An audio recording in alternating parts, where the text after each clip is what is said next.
আসসালামু আলাইকুম। আশা করছি প্রত্যেকেই ভালো আছেন এবং সুস্থ আছেন। বর্তমানে ইংল্যান্ডের অবস্থা খুবই খারাপ।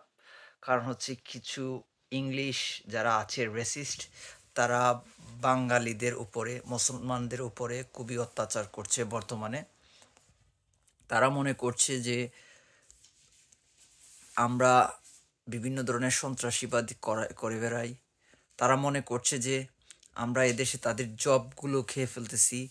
জব সেক্টরে তারা জব পাচ্ছে না। তারা আমাদেরকে ভাই বোনদেরকে অনেকভাবে অত্যাচার করতেছে। সো বর্তমানে লন্ডনে হোয়াইট চ্যাপেলে আন্দোলন চলতেছে। তারা বিভিন্নভাবে আমাদের উপরে হামলা করছে। তারপরে লিডসের সিটি সেন্টারে তারা আজকে হামলা করছে আমাদের ভাই বোনদের উপরে, অনেক মুসলমানদের উপরে। পোর্টসমাউথে গত কয়েকদিন আগে হামলাতে কয়েকজন মারা গেছে। এবং সান্ডারল্যান্ডে গত সপ্তাহে ভয়াবহ এক সংঘর্ষ হয়েছে। সো সেখানেও অনেক ভাই বোনদের উপরে অত্যাচার করছে, মুসলমানদের উপরে অত্যাচার করতেছে।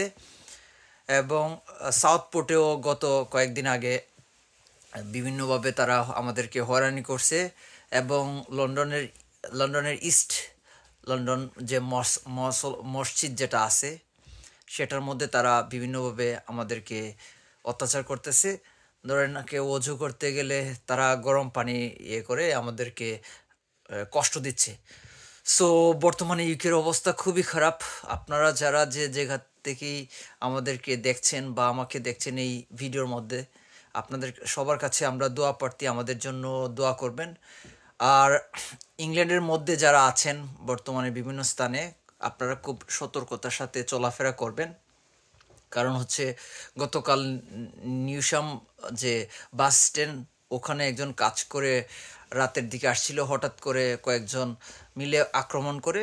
সে ছেলেটা গ্রুপের মধ্যে পোস্ট করেছে। এই বিষয়টা শুনে আমি খুবই আতঙ্কিত হয়েছি। আমরা খুবই আতঙ্কিতে আছি।